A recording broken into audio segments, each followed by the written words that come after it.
All right. What is up, everybody? Welcome to Motivational Mondays Part 2. I'm super excited to walk you guys through this. Last week we talked about just kind of goal setting, right? And this week we're going to reflect on decision making. If you guys are new here, Motivational Mondays, these are just kind of quick little videos just to kind of kickstart your week so that we can get hyped, get motivated, and kick some ass in our week. So today we're focusing on decision making. And I'm just going to kind of walk you through kind of how most people are thinking about it and the type of questions you should be asking yourself and the different criteria you should reflect on when making decisions. Because here's the fact of the matter is a lot of people are very slow to make decisions. And here's the thing is people aren't afraid to make decisions. They're afraid of making the wrong decision. And this is the part that people get tripped up by is they get stuck in this analysis paralysis where they think that they're being productive by not making a decision and they quote unquote got to think about it. But in reality, they just kind of, it's just kind of like a smoke screen to stall. And then, after a day or two, they stop thinking about it and they don't make any decision at all. And they're still stuck in the same place that they're at.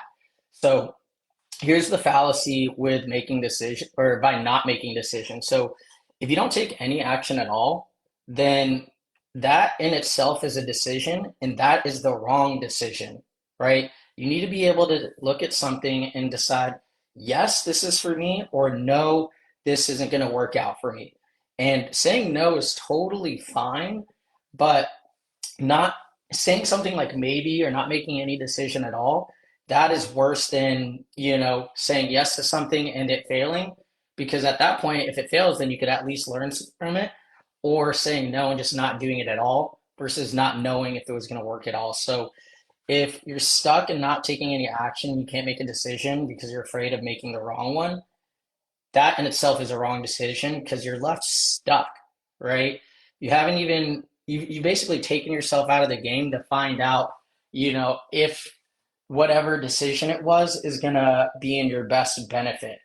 And kind of I mentioned it earlier, like even if it doesn't work out, at least you know that it wasn't gonna work out. And even though you might think that's a failure, it's actually a step forward because now you know that's not the right way of doing things and you can check that off the list and try another approach. But that's the fallacy we're focusing on.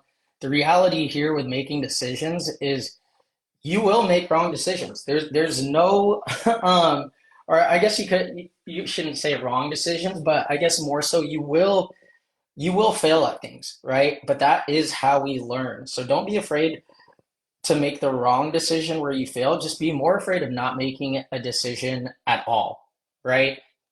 And something kind of like as a thought experiment, I wanted you guys to kind of think about is this line of questioning, right? So let's focus on what is the difference between due diligence versus analysis paralysis, just because this is where people get stuck and have a lot of confusion. So due diligence, this is where you're posed with, option A or B, right? And this is where you're actively doing research on it, weighing out the pros and cons for both. So you're weighing out the options and more importantly, creating a game plan to take action. You know, figuring out, okay, in order for me to go with option A, it needs to check off, at least one or most of these boxes. For me to go to option B, it's got to check off one or more of these boxes. And then from there, you could weigh out which one is going to be the best for you. But the biggest thing to focus on is this a no-brainer decision offer? What's my risk if I go with this? Is typically what you kind of want to think about due diligence, but the other thing too is the difference between the due diligence is analysis paralysis. Because a lot of people will tell themselves, oh, I'm doing the due diligence, but in reality, all it is just procrastination, right? You're not really addressing the real objection of what it's going to take to make the right decision. You're not really weighing out your decision making criteria. You're just kind of, you're just putting it real in reality. You're not researching it actively. and creating a game plan on what's going to give you a yes or no decision or which option's the best for you, then you are just procrastinating. You need to have a game plan on what the best outcome looks for you so you can make the best decision. So typically, this is just kind of a rule of thumb. Like, typically, decisions shouldn't take more than 48 hours if it's not going to kill you or leave you broke. Like, if you're doing something as simple as, should I get red curtains or blue curtains, right? That it's not going to leave you broke. You're not going to die from it. So, for smaller decisions like that, make a decision within like 60 seconds or something like that. Obviously, there's different levels of decisions that's going to be effective on your life, but that's up to you to decide. But if it's not that big of a deal, like, stop sitting there, stop making it hard on yourself, just make the goddamn decision already, right? And what I'm about to walk you through too is how, kind of the criteria on how to make a decision. This is more so on bigger decisions, but really you could apply this to any decision, big or small. So here's how we kind of confront that decision making criteria. And I'm going to actually put this in the context with a recent discussion I actually had with a potential client that I was having regarding, they were wanting to get into getting 0% funding for real estate. And this is kind of the conversation that we had. And something is being very clear on, teaching yourself how to make decisions and what that criteria is. Again, people are afraid to make the wrong decision, but you know what? I always tell myself imperfect action is better than no action at all. For me, the thing that's always motivated me in business is this motivational mindset. Anytime I'm about to make a big decision is, would I rather fail and know for a fact it didn't work out? Or would I rather wake up on my deathbed wondering if it could have worked, right? And this is such a powerful thing to ask you. Like, kind of a personal story for me is when, I've had this in so many parts of the different businesses and investments I've done, but like one that sticks out with me is when I first decided to go into Airbnb, right? I was sitting there for like a month trying to decide if I should go all in on it.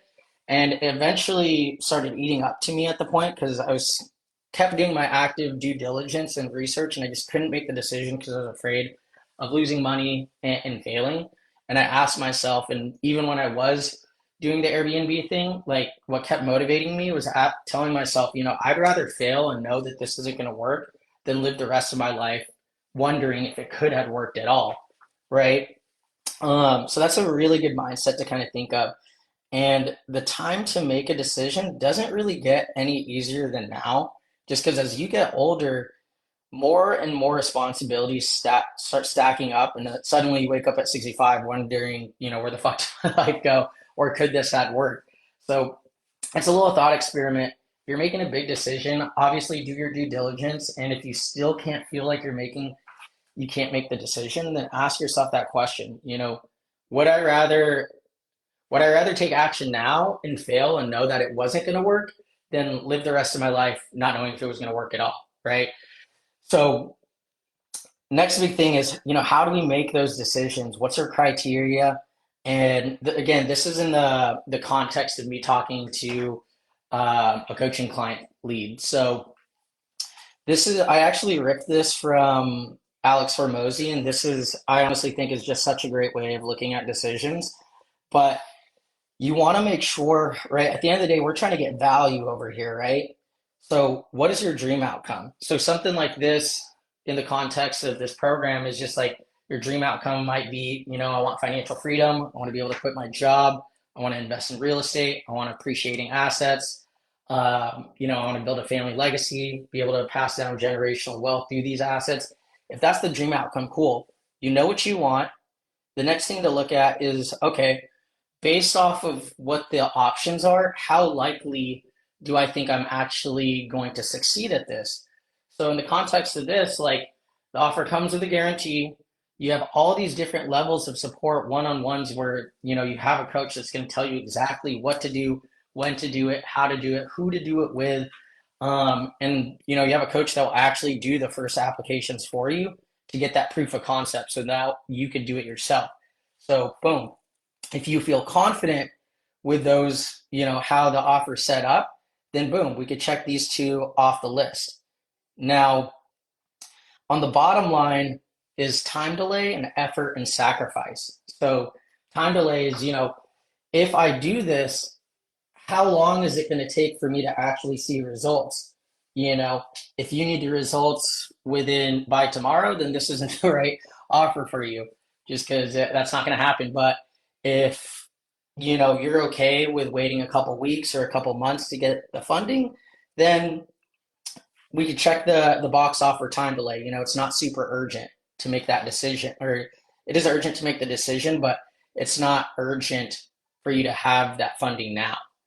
The other thing too is to weigh out is effort and sacrifice. Like if I do make this decision, how much effort and sacrifice will I have to do on my end? Am I going to have to, take up three different jobs so I could work on this? Am I going to have to stop work, like talking to my wife and kids to focus in on this coaching program?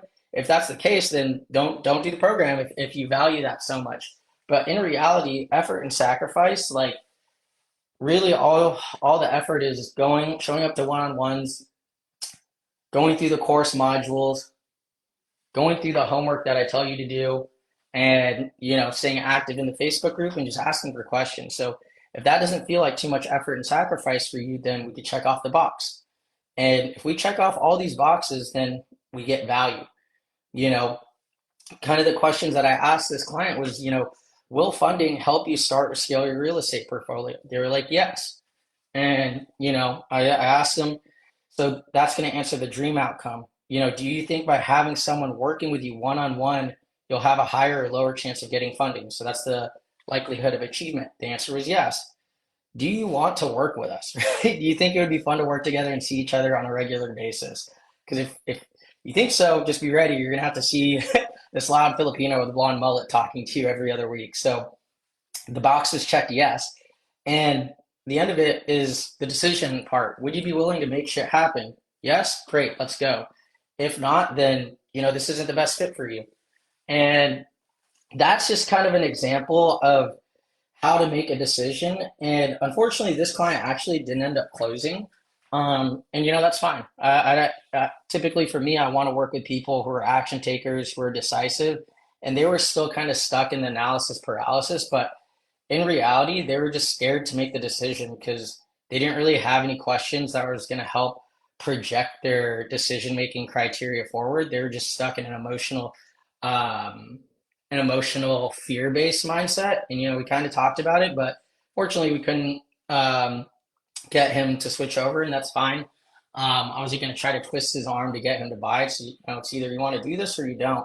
And typically, those who can't make decisions are typically the ones who are hardest to work with. And it's okay to let people walk by if it's not the best fit, or if you don't think they're going to be someone you want to work with and see on a regular basis. But that's I'd say if anything out of this presentation, definitely go through what we talked about here, this little formula right here. You want to make sure your dream outcomes checks out, the likelihood of achievement is up there. You don't have to wait too long to get the results, and you're not having to sacrifice or put too much effort to where it's going to be impossible.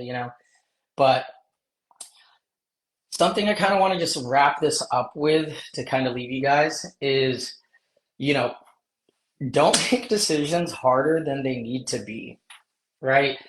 We wake up and make 100 different decisions every day. Wake up, go to the gym, brush my teeth. You aren't really thinking about it that much. So you can apply this process and mindset for any decision, especially if it's a small decision that's not going to kill you or leave you broke. Make the decision in 60 seconds and just go after it. If it's a big decision, then obviously do the due diligence. But just using kind of a smaller example, right? So if you're ordering something off the menu at a restaurant, it's okay to ask a couple questions, but there's no reason why you should be sitting there for like 10 minutes trying to decide on what to order. Just make the decision, see what caught your eye immediately, any recommendations. But once you make a decision, stick with it and go all in, right? And something else to ask yourself is, what's the worst case scenario if I do make this decision? what am I going to lose out of it? And if it's not that big of a risk, then just go after it. You're not going to lose much, right? And if it's not what you were expecting, then learn from it and move on. That kind of goes back to what I was kind of saying as far as the reality. You're going to make wrong decisions where it leaves you failing, but that's how we learn, right? And what is this? The other thing too is you're going to make mistakes, but remember, is the biggest thing, if I can leave you guys with anything, is imperfect action is better than no action at all, right? You don't want to be living throughout your whole life. So many people live in their comfortable box and never really live their life with excitement or getting to their true potential because they always need to feel safe. So they don't make any decisions that make them uncomfortable and they don't make any decisions at all.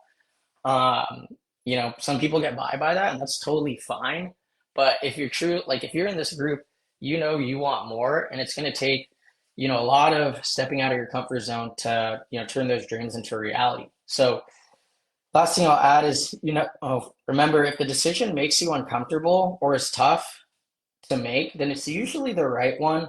Again, do your due diligence, know the difference between analysis paralysis, be willing to say yes and be willing to say no to things, but do not go and say maybe, because that's just procrastination and that's not a real answer. And you're stuck doing the same thing with the same problem that you had to begin with. If you need a model on how you can make proper decisions, this is the formula. And that's about it, guys.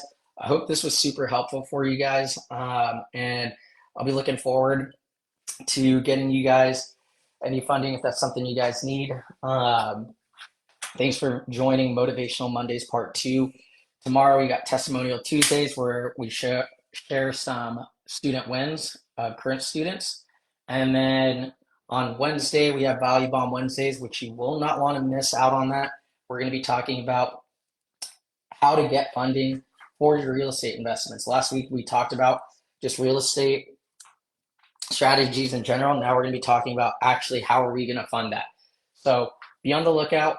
You'll see the posts. Stay engaged in the community. Feel free to ask any questions, and I'm here for you guys. But as usual, peace out, much love, stay beautiful, and I will see you guys in the next one. Peace.